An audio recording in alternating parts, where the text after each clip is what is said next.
Asia TV ਨਾਲ ਜੁੜੇ ਹੋਏ ਸਾਰੇ ਹੀ ਵੀਰਾਂ ਨੂੰ ਸਤਿ ਸ਼੍ਰੀ ਅਕਾਲ।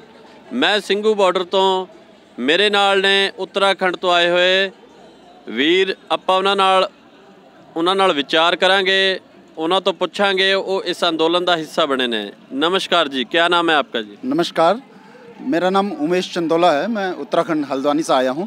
क्रांतिकारी लोक अधिकार संगठन एक हमारा संगठन वहाँ से। आप इस आंदोलन से जुड़े हैं, वहाँ उत्तराखंड में क्या मुसीबतें हैं किसानों को? उत्तराखंड में किसानों को वही मुसीबतें हैं जो यहाँ पर हैं, पर जो वहाँ की जो पहाड़ी खेती है, जो जहाँ पहाड़ एरिया एक बहुत बड़ा पहाड़ी एरिया है, वहाँ पे जैसे पशुपालन भी इसी में आता है। जैसे गाय हैं, छोटी छोटी देसी गाय रखी हैं, चारे की दिक्कत है। औरतें पेड़ों पे ऊंचे ऊंचे चढ़ जाती हैं, वहाँ से अक्सर गिर के मर जाती हैं। और पहाड़ी ऐसी ढलाने हैं, लालच होता है कि ज़रा सी घास मिल जाए वहाँ पे और मेरी छोटी जो बकरी जैसी गाय है उसका पेट भर जाए।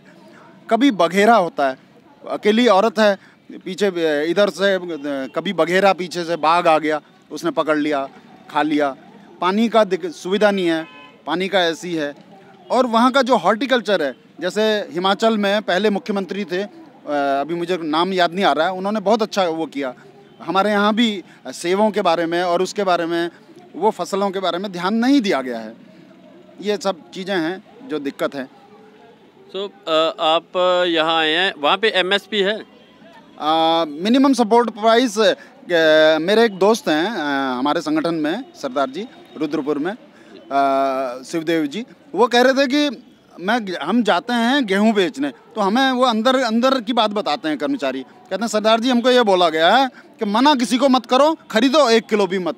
वही बात है कि हरियाणा और पंजाब का ही केवल वो भी गेहूं और धान खरीदा जाता है। बाकी दालें वगैरह ये तो आप जानते ही हैं, कोई 20%, कोई 25% इतना ही खरीदा जाता है। और अमित शाह खुद मना कर चुके हैं ऑन रिकॉर्ड कि हम अगर 23 की 23 फसलें MSP पे और 100% पूरी की पूरी खरीदेंगे तो 15-17 लाख करोड़ रुपए खर्चा हो गया, जो कि वो झूठ बोलते हैं। क्योंकि उस अनाज को खरीद के वो समंदर में नहीं डालेंगे, उसको बेचेंगे।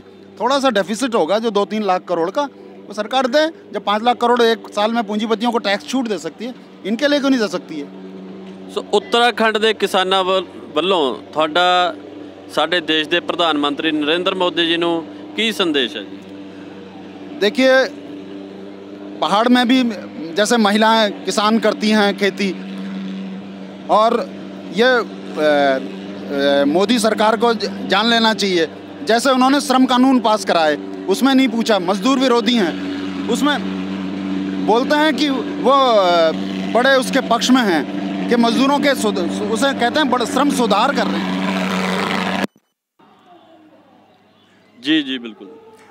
देखिए, मोदी जी को यही संदेश है कि उन्होंने और उससे पीछे के शासकों को भी हमारा यही संदेश है कि जैसे वो प्राइवेटाइजेशन लाए 90 में, जनता से नहीं पूछा। NMC बिल लाए, मेडिकल काउंसिल बिल, उसमें डॉक्टरों से नहीं राय ली, मरीजों से नहीं राय ली।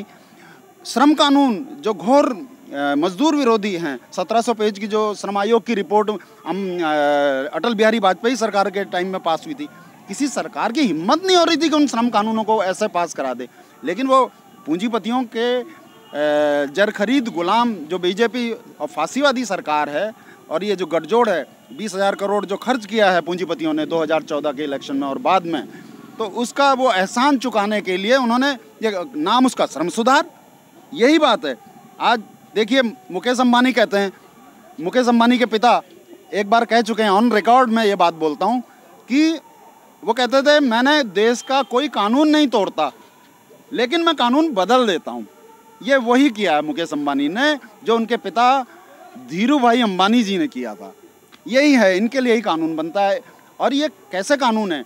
मेरी मांग है कि सरकार NRC CAA और तमाम जो कानून हैं उसके साथ एक खुली बहस करे, स्टेक होल्डर से, जनता से खुली अदालत में बहस हो।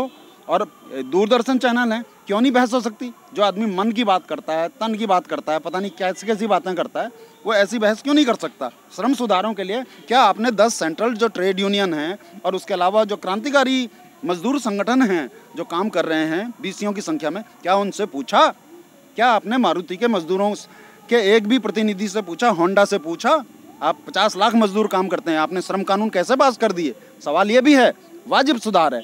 और जो लोग कह रहे हैं बीजेपी समर्थक हैं, वो कहते हैं कि भैया ऐसे तो हर कानून वो करना पड़ेगा। हाँ, हर कानून बदलना पड़ेगा और ये आज़ादी के बाद से शुरू करना पड़ेगा। जहाँ जहाँ जिस भी सरकार ने किया है, भले वो इंदिरा गांधी ने किया हो, जवाहरलाल नेहरू ने किया हो या मोदी सरकार ने किया हो।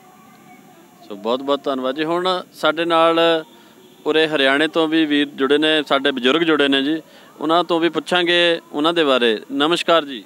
हाँ जी, नमस्कार जी। सत श्री अकाल, बोले सो निहाल। जय जवान जय किसान, ये हमारा नारा है।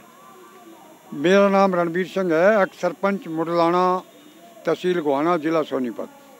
हम 5 साल सरपंच रहे हैं, 95 से 2000, भ्रष्टाचार के खिलाफ हैं।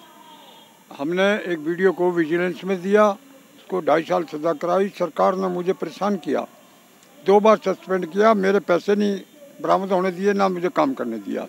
मुझे बहुत हरासमेंट की, मैंने सन्यासी बनना पड़ा। फिर आप हरियाणा पुलिस में थे जी? हाँ जी, मैं 1976 से लेके 1992 में मैंने रिजाइन दिया हरियाणा पुलिस में। मैं एक सिपाही के पद पे रहा। क्यों? मैं 70 से ग्रेजुएट हूँ।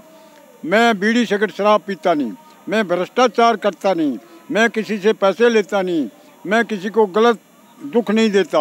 आप ना रिश्वत लेते हैं ना रिश्वत के, आप बिल्कुल खिलाफ हैं? खिलाफ हैं, मैं बिल्कुल खिलाफ हूँ और भ्रष्टाचार को जड़ से खो सकता हूँ। और इस बीजेपी सरकार में मैंने देखा है, 1995 में मैंने वीडियो को पकड़ा तो मुझे बहुत दबाव डाला, तुझे सस्पेंड करेंगे। डीसी ने मेरी थोड़ी मदद करी। फिर महापात्र डीसी आया, उसने मेरे सारे कागज सब कुछ खराब कर दिया, ना काम करने दिया, 2 बार सस्पेंड किया। एमबी भरवा के 15 लाख की वो छुपा दी, मुझे सस्पेंड कर दिया। पीछे से वीडियो और उप सरपंच सारे पैसे खा गए। मैं 15 लाख के नीचे आ गया। फिर मैं साधु बन गया। साधु बन के मैंने टाइम पास करना पड़ रहा है। और ये बीजेपी सरकार ये करोड़पतियों की और पूंजीपतियों के सारे चलती है। इसके पास कोई ज़मीर नहीं है। ये कोई शादीशुदा, इसमें बहुत कम आदमी हैं। ना ये बच्चों के दुख को जानते हैं, ना ज़मीन की खेती को जानते हैं, ना पशु के बारे में ये जानते हैं, ना उस परमात्मा की भक्ति के बारे में ये जानते हैं। ये ड्रामा करके, ड्रामेबाज साधुओं से मेल करके पैसे खाने का इनका एक धंधा बना हुआ है। ये गंगा माता की सफाई के नाम से कितने पैसे खा गए हैं, कुंभ के नाम से कितने पैसे खा जाते हैं, गौ माता के नाम से कितने पैसे खा जाते हैं। वहाँ ड्रामा होता है, कोई काम नहीं होता। सच में ये कोई काम नहीं करते और अपनी धींगा मस्ती से ये इन इलेक्शन के समय में 500 रुपये और दारू की बोतलें देकर ये एमपी बना लेते हैं। बदमाश आदमियों को टिकट देते हैं, शरीफ आदमी को, ईमानदार को ये अपने दफ्तर में बढ़ने नहीं देते। इनका एक रूल है, जो कैंडिडेट ये दिखता है, ये तकड़ा है, दान करता है, ईमानदार है, उसको ईडी पे पीछे लगा देते हैं। इन लोगों का ये धंधा बना हुआ है। ये हमारे देश को ख़राब कर रहे हैं, हमारी संस्कृति को ख़राब कर रहे हैं, प्रदूषण फैलाते हैं, हमारे गांव को तबाह करते हैं। हमारे गांव में ये पशु कहाँ जाएंगे, पार्क बनवाते हैं। ये अयाशी परस्त लोग हैं और इन्होंने खासकर 2-3 काम और कर दिए। एक शनिवार की छुट्टी कर दी। पहले ही हफ्ते में काम नहीं होता था, संडे बहुत होता है। ये रेस्ट मारने वाले और अपने साथ हमें कहते हैं और बच्चे घर जाओ। और तू कितनी मंत्री लेडीज औरतें हैं तेरे पास, तू पिकनिक मनाता है वहाँ दफ्तर में, काम करता नहीं, वही रोटी पोती हैं, उन्हीं के साथ तू रहता है। साधुओं में तुम खलते हो, तुम बिल्कुल देश को बर्बाद कर रहे हो। ये डेमोक्रेसी नहीं है। Democracy government by the people, for the people, of the people. ये सरकार लोगों के लिए होती है। पूछ कर कानून बनाने चाहिए, उनसे रल मिल के रहना चाहिए, उनके सुख दुख में आना चाहिए। यहाँ आंदोलन 52 दिन हो गए, 52-55 दिन, आज तक कोई भी मंत्री नहीं आया। मजाक कर रहे हैं, हमारा मजाक उड़ाते हैं। हम संघर्षशील नौजवान योग्य आदमी किनारे लगा दिए हैं। हमारी धरती पे बिल्डिंग और फैक्ट्रियाँ और सड़क, धुआं, ये बाहर की कंपनियाँ इसको बेच रहे हैं। ये बहुत बुरा है। जय जवान जय किसान ये बंद होना चाहिए, हमारी यही प्रार्थना है। ये डेमोक्रेसी लागू होनी चाहिए। किसानों की मांग मानकर तीनों कानून रद्द करना चाहिए। ये बिल्कुल देश के लिए घातक हैं और देश बर्बाद हो जाएगा, हमारी संस्कृति तबाह हो जाएगी। जय जवान जय हिंद, सत श्री अकाल, बोले सोनिहाल। ਸੋ ਬਹੁਤ ਬਹੁਤ ਧੰਨਵਾਦ ਜੀ। ਸੋ ਇਹ ਸਨ ਸਾਡੇ ਨਾਲ ਸਾਧੂ ਜੀ, ਜੋ ਕਿ ਪਹਿਲਾਂ ਹਰਿਆਣਾ ਪੁਲਿਸ ਦੇ ਵਿੱਚ ਸਨ ਤੇ ਹੁਣ ਇਹ ਸੰਨਿਆਸੀ ਬਣ ਚੁੱਕੇ ਨੇ। ਇਹ ਕਹਿੰਦੇ ਨੇ ਇਸ ਦਾ ਕਾਰਨ ਵੀ ਬੀਜੇਪੀ ਸਰਕਾਰ ਹੈ। ਸੋ ਮੈਂ ਓਮਕਾਰ ਸਿੰਘ ਸਿੰਘੂ ਬਾਰਡਰ ਤੋਂ, ਏਸ਼ੀਆ ਟੀਵੀ HD।